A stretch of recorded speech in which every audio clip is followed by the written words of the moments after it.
Ça, c'est moi, ou plutôt c'était. Entre 2019 et 2020, particulièrement pendant les confinements, j'ai passé énormément de temps à scroller sur mon téléphone à la recherche de la meilleure caméra ou du meilleur appareil photo. Je regardais tous les comparatifs possibles et imaginables. Je voulais rater aucun aspect pour être sûr de faire le meilleur choix possible. L'ergonomie, les optiques, les formats, les couleurs, je voulais rien rater. Ça me prenait tellement la tête que j'avais du mal à endormir la nuit. Une fois pris dedans, c'était impossible de me concentrer sur autre chose. Ça impactait tous les aspects de ma vie, ça en devenait presque maladif. Ça drainait toute mon énergie et il était temps que j'arrête. Est-ce que j'avais besoin d'une nouvelle caméra? Oui et non.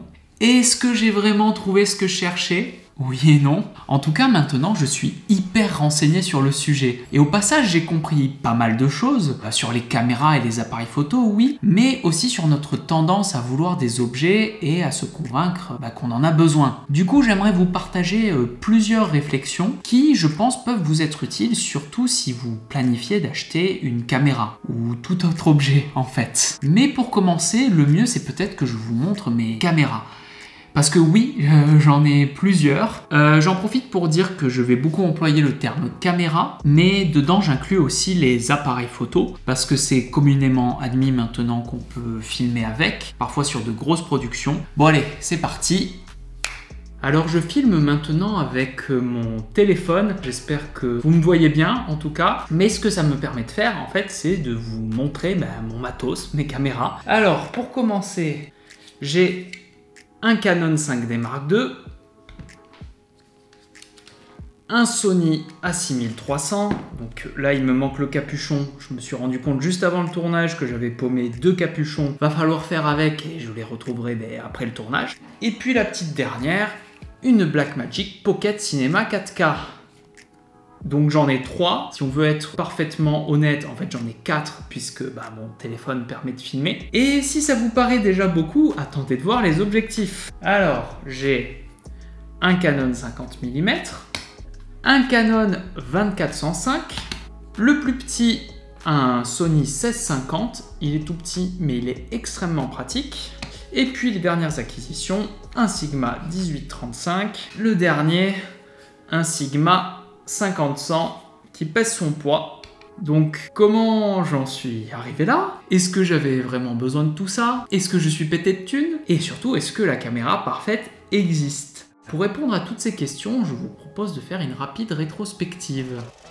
2013, j'ai 19 ans. Jusque-là, je filmais avec une petite caméra au point, un petit truc amateur mais qui m'a permis finalement d'expérimenter beaucoup de choses dans un nombre incalculable de courts-métrages. Mais bon, à ce moment-là, je suis en BTS audiovisuel et je me vois être un professionnel de l'image. Pour le coup, je me retrouve à filmer de plus en plus avec des appareils de marque Canon. Donc, lorsque vient le moment d'investir, pour moi, le choix est simple. Il me faut un Canon 5D. Clairement, à l'époque, c'était le saint graal de la vidéo. Toutes les petites productions en devenaient équipées. Avec un boîtier compact, du moins pour l'époque, et des couleurs magnifiques, c'était clairement le seul choix possible. Boum! Avec mes économies et l'aide de ma famille, je sors 2000 balles et j'achète cet appareil. Et très clairement, même aujourd'hui, je dirais que c'est le meilleur investissement que j'ai fait. Jusqu'en 2018, il m'a apporté du travail, m'a permis de filmer tous mes courts-métrages. Que dire? Voilà, 5 ans d'images et de moments incroyables.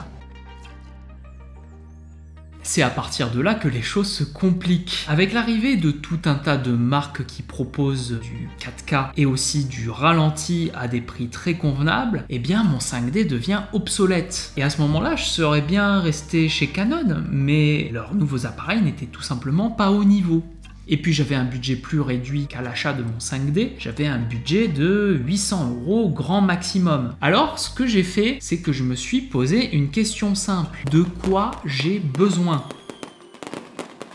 En gros, je voulais du 4K, quelques options de ralenti, des bonnes performances en basse lumière et un bon autofocus. Et c'est ainsi que je me suis tourné vers le Sony A6300. Alors voilà, le boîtier est ultra compact, l'autofocus est incroyable, puis la 4K est très correcte. C'est l'appareil avec lequel je tourne toutes mes vidéos YouTube et du coup entre 2018 et 2019, j'ai complété le kit avec une bague d'adaptation et puis 2 objectifs que je vous ai déjà montrés, à savoir le Sigma 18-35 et puis le Sigma 50-100. Alors, clairement, là, c'était un achat un peu compulsif, c'est-à-dire que ces objectifs, je les voulais depuis longtemps. Voilà, ils me faisaient rêver. Et puis, voilà, ils sont juste incroyables, c'est-à-dire qu'ils subliment vraiment l'image. Par contre, le problème est autre. Regardez. Hop, la bague d'adaptation d'abord. Et puis, je vais monter le plus petit des 2 exprès. On va mettre ça sur le côté. Regardez la taille du machin. Voilà, ça je l'avais pas anticipé. Du coup, il est très bien cet objectif, enfin ils sont très bien tous les deux, mais forcément ça augmente le poids, je perds en stabilité, et puis comme c'est pas la même monture, c'est une monture Canon, que je monte sur une monture Sony grâce à la bague d'adaptation, l'autofocus il fonctionne moins bien d'une part, et puis il peut devenir assez bruyant. Je sais pas si vous entendez, mais en gros, je peux pas mettre un micro juste au-dessus et en même temps garder l'autofocus. Jusqu'ici, j'ai fait avec et je continue de faire avec, mais il y a des moments où ça devient vraiment problématique.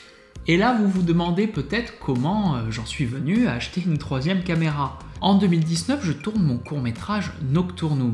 C'est la première fois que j'ai besoin d'autant de matériel et bien sûr, le Sony A6300 n'est pas adapté à ce qu'on voulait faire. Alors, on a loué un Sony A7S II et mes beaux objectifs sont restés au placard. Et puis, deuxième chose, je me suis rendu compte que mon Sony A6300 ne faisait pas rêver les prods, donc les boîtes de production avec lesquelles je bossais en tant que freelance. C'est triste à dire, mais par le passé, elles m'ont embauché à plusieurs reprises parce que j'avais un 5D.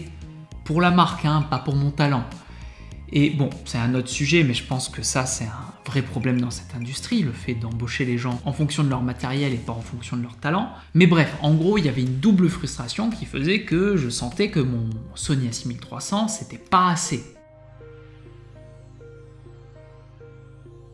Et c'est comme ça qu'on en revient à la situation du début. Je cherchais la caméra qui me permettrait de créer un réel gap qualitatif dans mes productions, et encore une fois, sans me ruiner. Quelle est la caméra qui m'apportera la meilleure image au meilleur prix? C'était ça la question en tout cas sur laquelle je bloquais. Et au final, je me suis dit, quoi de mieux qu'une caméra cinéma? Et c'est comme ça que j'en suis venu à acheter une Blackmagic Pocket Cinema 4K. Est-ce que je l'ai acheté par besoin ou par ego?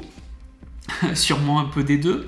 En tout cas, couplé avec ces 2 objectifs, les 2 Sigma, les images sont juste incroyables. J'ai jamais vu ça dans l'un de mes films en tout cas. En ce moment, je suis en train de travailler sur un clip parmi tant d'autres projets et je suis juste bluffé par ce qu'on a réussi à en sortir quoi. Je suis en tout cas pressé de vous montrer ça, j'espère que ça vous plaira. Mais ce qui est sûr, c'est que je ne ferai pas de YouTube avec.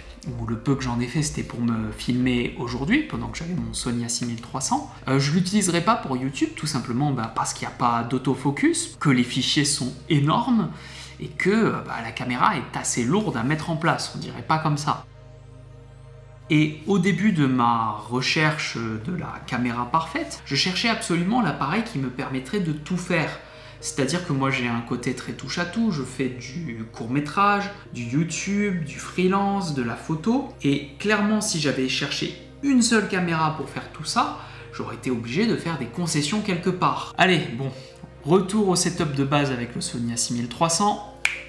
Donc finalement, tout s'est débloqué quand j'ai arrêté de chercher la caméra parfaite et qu'à la place, je me suis mis à chercher la caméra qui compléterait celle que j'avais déjà. Donc pour répondre à la question, la caméra parfaite n'existe pas. C'est un fait. Vous aurez toujours à faire des concessions quelque part. Et c'est pour ça qu'il faut regarder ce qui est le plus important pour vous. Moi, la Blackmagic, je l'ai clairement achetée pour les images qu'elle est capable de sortir. Et c'est sur son ergonomie que j'ai fait des concessions. Maintenant, je vais vous donner quelques leçons que j'ai su tirer de mes recherches et de mes aventures. Je l'ai déjà sous-entendu, mais il faut acheter une caméra en fonction de ses besoins et non de ses envies. Moi c'est un peu particulier parce que j'ai un côté touche à tout, mais une caméra pour YouTube, c'est pas la même chose qu'une caméra pour du documentaire ou pour de la photo. Donc si c'est le début, je vous conseille de commencer avec ce que vous avez, donc très certainement pour beaucoup avec votre téléphone, et à partir de là, faites un bilan, voyez les manques, et ça vous aidera à vous positionner pour un achat futur. Et même là, je vous conseille de tester, emprunter, louer, poser plein de questions. Parce que quand on achète une caméra et même un objet pour la première fois, on peut avoir plein de surprises. Moi, c'était pas forcément le cas avec les caméras, mais avec les objectifs, j'avais mal anticipé leur taille et leur poids. Je pense que je vous apprends rien si je vous dis qu'une caméra ça peut coûter cher, voire même très cher. Donc juste avant d'acheter, je vous conseille d'essayer de vous projeter sur le long et le moyen terme. Est-ce que c'est une caméra que vous utiliserez encore dans 3, 5, voire même 10 ans? Et si vous vous voyez encore l'utiliser d'ici 5 ans, c'est que c'est probablement un bon investissement. Lorsque vous vous renseignez sur une caméra, faites attention de ne pas tomber dans la hype autour de celle-ci.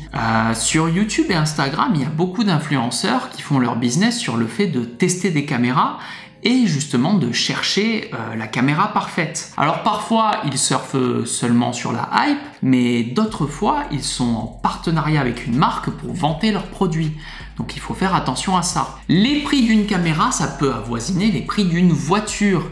Et au même titre, ça peut devenir un objet d'ego et d'identité. Et d'après moi, il faut absolument éviter de tomber dans ce piège. Encore une fois, quels sont vos besoins et votre budget? Point. N'achetez pas un appareil parce que telle ou telle personne vous l'a dit ou parce que la hype le dicte. Alors, est-ce que j'ai comblé tous mes besoins en termes de caméra? Honnêtement, je suis pas mal là. Le seul truc qui me dérange maintenant, c'est l'encombrement de tout ça. L'époque où j'avais juste un 5D et 2 objectifs me manque un peu. Ça donnait l'impression que tout était plus simple. Mais je pense que j'ai aussi cette sensation parce que j'ai beaucoup déménagé récemment et que j'en ai marre d'avoir des objets. Au final, j'ai acheté la Blackmagic avec un objectif en tête. Pousser mes créations et mes productions le plus loin possible avec le rendu le plus cinématographique possible. La caméra devient vite lourde et compliquée à opérer tout seul, mais j'espère vraiment que ça va payer. Pour finir, je dirais que tout ça n'est pas si important finalement. Ça, c'est mon téléphone. Donc j'avais un prof qui nous disait « Aujourd'hui, avec un téléphone, on a des possibilités créatives qui auraient été inimaginables à une époque encore très proche. » Il nous disait aussi « Imaginez que Charlie Chaplin, donc un esprit hyper créatif et avant-gardiste pour son époque, ait accès à un objet comme ça. » Imaginez toutes les idées qu'il aurait, tous les trucs de fou qu'il arriverait à nous sortir. Donc tout ça pour dire, on vit une époque incroyable. On n'a jamais eu autant de possibilités. Et il ne faut pas oublier que tous ces appareils, toutes ces caméras ne sont finalement que des outils.